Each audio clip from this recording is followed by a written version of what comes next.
Hello and Happy New Year, and welcome to this week's travel show with John Guinn on ukhealthradio.com.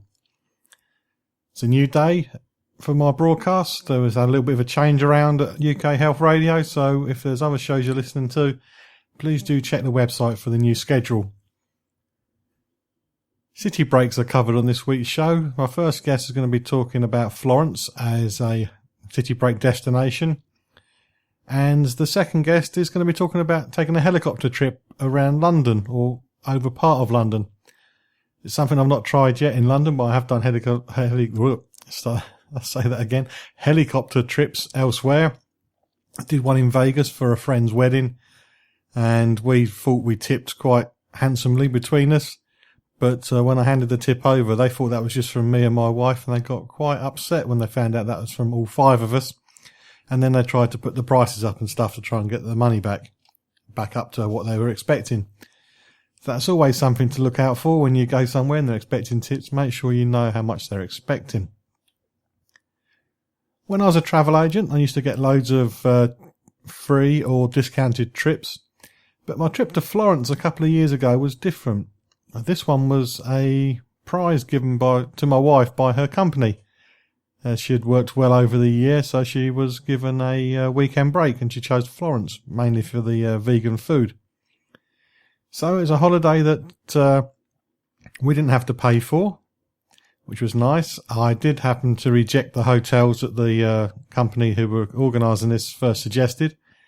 They were either appallingly bad or just too far away from anything. So I did have some input into it, and we did have a really good hotel. They were so good when we said we were vegans. They actually went out and got special biscuits as well as milk, and they really looked after us. It was a good stay. Unfortunately, I can't remember the name right now, but I'll put it on the website, on the Facebook page later. Facebook.com/John Guinn Travel Show. The name of the hotel. It's close to everything, so you don't need to walk far to see much. It's really down from the main shops and the massive dome there, so when I dig it out, I will post it at facebook.com/John Guinn Travel Show. Anyway, the interview was recorded in the Florence Tourist Board's office. That was a bit of a walk from where I was staying, and it was so hot. I was melting by the time I got there. I had tissue stuck on my head trying to stop the sweat coming down my face. So they jacked up the air conditioning for me to try and make me feel comfortable. But unfortunately, the noise of the aircon kept getting picked up by the microphone, so you can hear that. There are magic tricks on my software that can remove noise, but by doing that, it just made the speech really difficult to follow. So I've left the air conditioning in, but please do stay with it, because it is great. It is a very good city to visit. I really recommend it. If you want to go to Italy, I wouldn't go to Rome. I'd go to Florence. But anyway, I was speaking to Roberta, and we're now going to get on and talk about this wonderful Italian city. BC, when Florence was founded by the Romans. In the Middle Ages, the city began to flourish under the Carolingian rule, and afterwards Florence reaches the high points of civilization as free comune, free municipality, in a sort of a happy balance between the authority of the popes and that of imperials.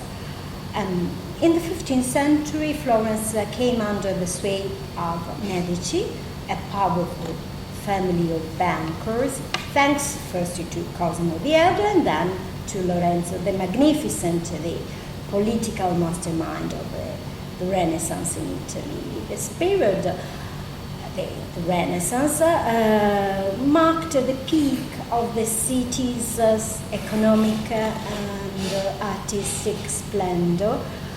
In the Renaissance, Florence was among the largest and richest cities in Europe, particularly after the introduction of gold flooring, the first truly international currency.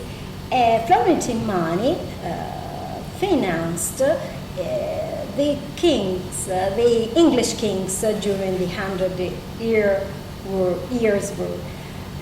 In the Renaissance, Florence achieved its greatest cultural and artistic moment thanks to and sort of incredible concentration of brilliant personalities such as the painters Masaccio and Sandro Botticelli, Beato Angelico, the sculptors Lorenzo Ghiberti, Donatello, the architect Filippo Brunelleschi and Leon Battista Alberti, and two geniuses like Michelangelo and Leonardo da Vinci.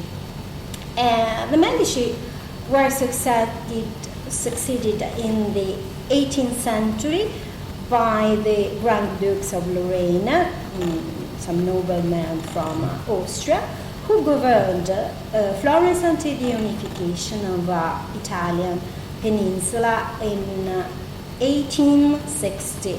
And from 1865 to 1871, Florence was the capital of Italy, of the newly formed Kingdom of Italy. So it was the capital one time? Yeah, one time, for only only for 5 years. But 4 or 5 special years, yeah. How large is Florence? Florence has a population of some 378,000 inhabitants. It's a middle-sized city in Italy. Actually, it's the eighth largest city in Italy after Rome, Milano, Naples, Turin, Palermo, Genoa, and Bologna. And the 8th is Florence. I saw the river when we came in. Has that played a big part in the formation of Florence? Yeah, the River Arno played really a great part in the development of the city.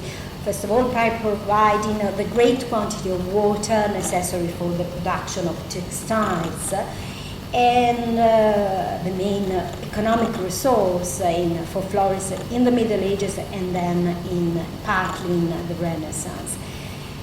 Well, the river is as much a character in Florentine history as many of the people who lived here. The locals have always had a sort of love-hate relationship with the river, towards the river, which alternated between nourishing the city with commerce, water, and destroying with flood. Yeah. Because there was an enormous flood in 1966. Okay. I'm not playing my part.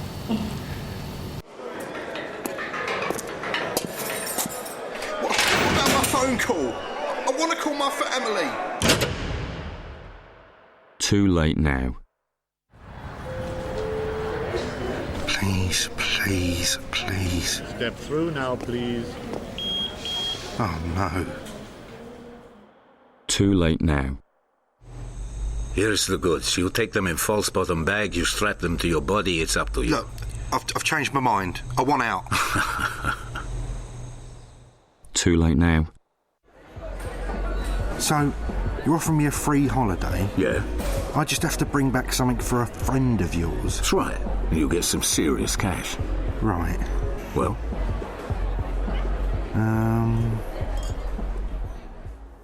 Not too late. Don't get talked into trafficking drugs. Once you're in, the British government can't get you out. Don't throw your life away. You're listening to The Travel Show with John Guinn on ukhealthradio.com. Still to come on the show, there's going to be a company that does helicopter tours around London, or across the Thames anyway. But at the moment I'm speaking to Roberta from the Florence Tourist Board. I recorded this interview in her office. The noise you can hear is the aircon units trying to cool me down because I was struggling with the heat there. It was just so hot. And as I mentioned, it does make it a little bit scratchy to listen to, but do listen. It's a great city. You should go there. I can't recommend it enough. And we're going to find out more from Roberta about why we should visit her city. I've read that opera was invented here. Is that true? Yes, it's true. Yes, it was. The first opera was performed in Florence, and at the end of the 16th century, its title was Daphne, And its author Jacopo Peri. The opera is unfortunately lost, and it was written under the inspiration of a sort of elite circle of humanists who gathered as the Camerata dei Bardi. It's a sort of company of intellectuals or musicians and so on. Well, the later work by Jacopo Peri, Eurydice, dating from the beginning of the 17th century, is the first opera score to be survived. Okay. And it was composed even in Florence. When a tourist comes to Florence, what should they see? What are the major tourist attractions? Yeah, in my opinion, the main tourist attractions of Florence are, of course, first of all, it's art galleries, as well as the various artifacts, craft objects you can find in several works in Florence. Because Florence is one of the best preserved Renaissance centers of art and architecture in the world, and has a sort of high concentration of art galleries, impressive palaces, impressive Renaissance palace, art-filled churches a lot.